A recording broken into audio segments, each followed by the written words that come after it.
Hi everyone, my name is Erin Elizabeth Warenberg. Thank you so much for choosing to be here with me today. Welcome back if you've been here before, and welcome if you are new here.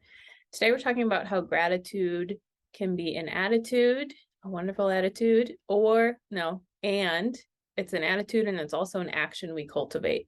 So usually getting the most out of gratitude is when we're doing both of those things together.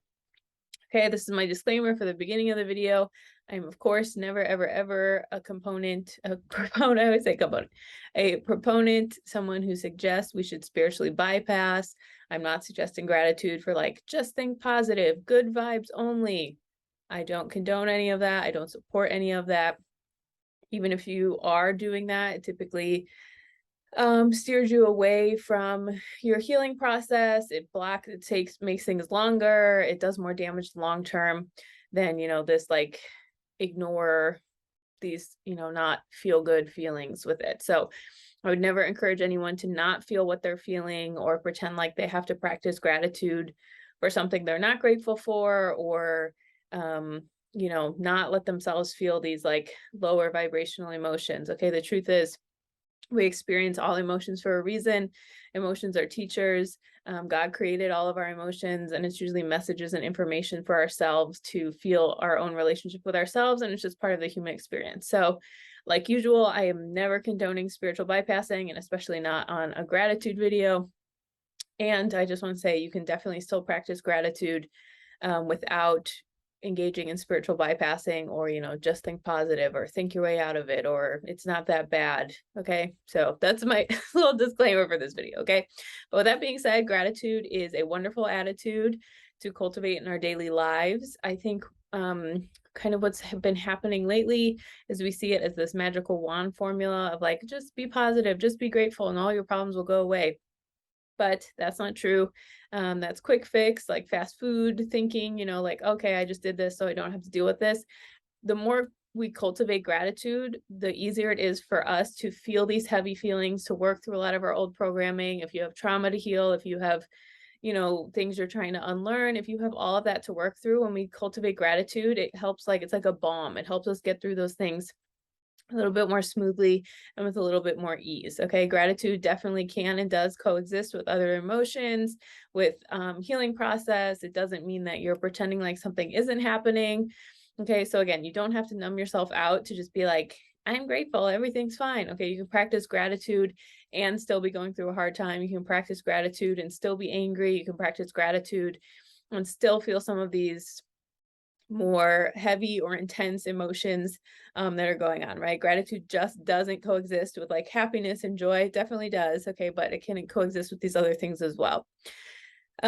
So that's the first things I want to put out there about gratitude. And then the last thing I want to say before I get into like understanding gratitude as an attitude and an action is part of gratitude, and part of why people can, including me, my former self, can have such a hard time with it, is you have to fix your relationship with your higher power, with God, before you can really cultivate gratitude. Okay, there's so many things where if we believe that God is not gentle or kind, God is not protecting us, God is not looking out for us, if we believe God is a police officer in the sky, or if we believe God is Santa Claus who should just, I want this, so give me this, then of course it's going to be very, very hard to interpret some of these situations and things we have to go through in life, interpret our suffering in a way that actually is helpful and fulfilling. Okay, so if you believe God is, again, like loving, kind, gentle, our protecting friend, looking out for us, and if you sort out God's will from other humans' will, okay, so if you believe you can act from your own free will, then you have to believe other people's free will is not God's will. That's their own free will, just like you have free will. So when you heal and understand, reframe this relationship with your higher power, with God, of like, okay, God loves me, God is gentle, God is kind, God is protecting me, it's easier to sort out having gratitude for certain things instead of just understanding, okay, this is just a thing that happened because I'm on earth, and this is a realm where not the most wonderful, pleasant, amazing things happen all the time. Or this is a thing that happened because someone else chose to act in a certain way, not because God is punishing me by sending me this person in this way, right? And that's easier said than done, I know for sure. Been there many, many times, but it's, again, sorting out and, like, again, healing that relationship. Like, who is your higher power to you? How do you understand your higher power? how, like, what words would you use to describe your higher power, and understanding, okay, if I believe that's true, then I can't believe these other things are like punishments, or I'm being smited, or, whatever a lot of the mainstream rhetoric we have about these things are. Okay, so getting back to this gratitude as an attitude and an action, there are many, many, many, many studies. If you do a quick Google search, you can find any or all that appeal to you about how gratitude helps rewire the brain. Gratitude helps us feel more peace. Gratitude helps us feel more present, more connected, all of that. So if you want to look up any of that up, I encourage you. It's very affirming. But so the first layer I'm going to talk about, this is like gratitude within yourself. So this is where a lot of people talk about like having a gratitude list. So usually starting your day and your night of like waking up, these are 5 things I'm grateful for. Going to bed, these are 5 things I'm grateful for, or things that happened today that I liked. On my personal gratitude list, I like to include gratitude to God, because I know nothing in my life would happen without my higher power. And so, but doing that, that's kind of like rewiring your brain to, sometimes in this capitalistic, buy more, stressed out, rush around world that we live in, we can feel like, okay, this day, my day at work was so bad, or I had a really bad mental health day, or whatever, which you can. Okay, again, we're not negating that. We're not going into any spiritual bypassing. But when you still leave space for there to be cultivation of gratitude and saying, okay, well, I survived the day. Even if that's all you did, that is something to celebrate, right? I had air to breathe. I have somewhere to sleep. I have food, and if you're new to gratitude, some of these things you can be like, I don't want to be grateful for that. Like, that's so basic, but it's these simple things that the more you practice gratitude, the easier it is to really connect to those. So if those don't resonate for you, don't start your gratitude list with something that doesn't. Like, write things that you're actually grateful for. It could be, I'm grateful that my car got me to and from my place I need to go today, right? So don't put something on your list just because you think you need to. Put something that you actually feel grateful for. It could be even something, something I'm grateful for a lot is I can see when I act in a different, healthier, better way, more helpful way, we'll say, than, how I did previously. So even saying like, well, I could have done this or I didn't. For me, someone who's been sober for a very long time, even if I just make it through the day and keep my sobriety, like that's enough for me to be grateful for. So your gratitude list is really between you and yourself. And it just is things you're grateful for. And again, you don't have to put things on the list that don't resonate for you. It doesn't work. You can't like fake yourself into being like, I'm grateful for this if you're not. If you're not, then don't put it. There's millions and millions of things you can be grateful for. Okay. And also on the list, you can say why you're grateful for it, right? So instead of just saying like, I'm grateful that I had food to eat today, say I'm grateful for food because it nourished my body. It gave me energy for the day. It helped me stay aware of what I want to do and who I am, right? I'm grateful that I have a job so that I can pay my bills. And so that I can continue to like live in a way that feels like safe and comfortable for me. And I also want to say with gratitude too, like being grateful for something doesn't mean you don't want things to get better. Okay. That's where a lot of people, the ego can like put a block with gratitude stuff of like, well, if I'm grateful for this, then why would I do more? Why would I expand more? And it seems counterintuitive to the ego, but when we are able to be like, I'm grateful for this, this, and this, that actually helps us have more energy and clarity and awareness of, oh, but it could be better in this way. So this is the ways I'm going to try to make it better. I'm going to be motivated from that place instead of, motivated from desperation or from, like hitting rock bottom, anything like that. So if you have it in your mind that if you have gratitude and acceptance, then you will not want to move forward and grow. That's not true at all. But it does happen because the ego is a very special friend of ours. Okay. Then the second thing is focusing on gratitude for things between you and other people. And so, on your list, that's like between you and God and you and yourself and things you're grateful for, and gratitude for you and other people. That can be, I'm grateful that, I had a really productive meeting with my boss today, or I'm grateful that I had a really great conversation with my friend. I'm grateful that, my family member picked me up from the airport. Okay. And so you can definitely verbalize that. I encourage it. You can tell someone in the present moment, like, hey, I'm having so much fun right now, or wow, that was such a great conversation. Thank you so much. Or thank you for taking time out of your day to do this thing for me. Okay.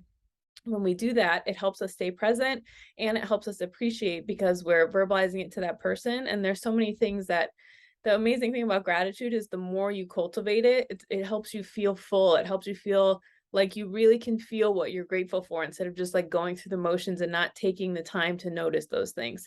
And so the first, or when we're talking about gratitude between us and someone else, that can be you hang out with someone, you get home, and then you text them and say, I had so much fun today. Thank you so much. I'm so grateful for our friendship. I'm so grateful for this relationship. I'm so grateful for the way you listen to me. When we express gratitude, it feels so, it's just so healing. I think, no matter how many studies they do, I think there's something magical about it that we can never know exactly every single way it is so healing and wonderful, but definitely is. And then the last thing with this is, so you can do those things, but also gratitude can be an action another way as well. So for example, let's say you go to your friend's house, they make you dinner. If you love the dinner, help them do the dishes, help them clean up. If you are grateful for your body, you can drink water to say, thank you, body, for taking care of me. You can go for a walk. You can move your body to show gratitude, right? It's like, if I'm grateful for this, how can I respect it and treat it with love and care so that I'm communicating in all these different ways that I am grateful for it? If you have a friendship or a partner, how can I talk to them and be fully present? How can I really listen to them? How can I, really hold space for them? How can I honor what I say I'm going to do for them because I really value and respect them and want to treat them like I care about them in my life? So gratitude as actions can come in so many ways. Someone does a favor for you, or helps you get something done, even if they're supposed to do it, or even if it's their job, or, whatever. It still really feels good once you get out of your ego's way to send a thank you note, send a thank you email, to send someone flowers. I mean, just any way that feels good to you to show someone some appreciation. Or like, this person works hard for me, so I'm going to move their car instead of doing this. Or I'm going to offer to babysit someone because I love and care about them and I want the best for them. Or, like, this person, I love their art, so I'm gonna pay for it, or I'm gonna commission them, or I want to support my friend in this thing, so I'm gonna do this thing for them. Just remembering gratitude can also be an action, and that just takes it that much deeper and that much more loving. And it can even be something, it doesn't have to be, you can spend money on people, of course, that's a way to show gratitude, right? But there's so many other ways you can do an act of service for them, right? If you think of the 5 love languages, you can do an act of service for them. You can be present for them. You can respect their time. You can send them a thank you note. You can send them a text. You can offer to like help clean up their house. You can send a voice note just to check in. You can give them a call and just listen to them and hold space and just verbalize, words of affirmation, how much you care about them, right? So gratitude as an action, that's for other people, and also obviously between yourself. Then of course gratitude between you and your higher power, you and God, making time for God, whatever that looks like for you. It can be going for a walk, it can be praying, it can be meditating, it can be journaling, right? But just anything you feel gratitude for, cultivating that relationship, pouring energy and attention and presence into it is going to come back tenfold to you in many, many ways. Now, I'm not saying, okay, I don't want to, encourage you to only do these things so it feels good for you, but it's a win-win for everyone, right? It's the other person feels appreciated and you feel more filled up and full from what you offer them, right? It helps you again be present, it helps you appreciate, helps you recognize in the moment. You're training your brain to see these things that you really are grateful for and you want to have more of in your life, right? And especially like, again, going against this world that constantly tells us, this capitalistic world, like, you're not enough, you don't have enough, you need the next big thing, you need to chase the next thing. When you have this thing, then you'll be happy, right? We have so many blessings every single day that it's really easy to look over, especially when we're in the middle of like trying to figure out the next step or work through something or whatever. But when we cultivate this gratitude as like, this attitude for ourselves, and then this action of being of service and really offering love and care to ourselves, to our higher power, to people we care about, that cultivates this like beautiful, beautiful presence and peace and stillness within ourselves that is like invaluable. And again, I just want to reiterate that gratitude is a muscle. So if you're brand new to this, it might feel a little awkward at first as you get used to it, or might feel like, oh, is that the right thing? Is that not, but just practice it more and more. It'll get more comfortable. It'll feel more natural. It'll be easier for you to, kind of know, okay, this is a way I can give gratitude to this person, or this is the thing that feels right for me, right? It'll be more natural, more immediate. You won't have to think about it as much. So just give yourself some grace and patience with this process. Remember, gratitude is so much about, expressing care and thankfulness as an action, just as much as it is cultivating attitude. And the two of those work the best together, right? I'm not saying do one over the other, or this one or this one. I think, if we can find the space and energy and time to do both of them together, it really makes a difference in our life. within ourselves, within our relationships. It's a very, very simple, free tool we can use so much to cultivate so much richness and contentment in our lives. Okay, that's everything I have for you. Thank you so much for choosing to be here with me today. If you ever want any more information about me, all that is linked below. Thank you so much, and I hope you have a wonderful day.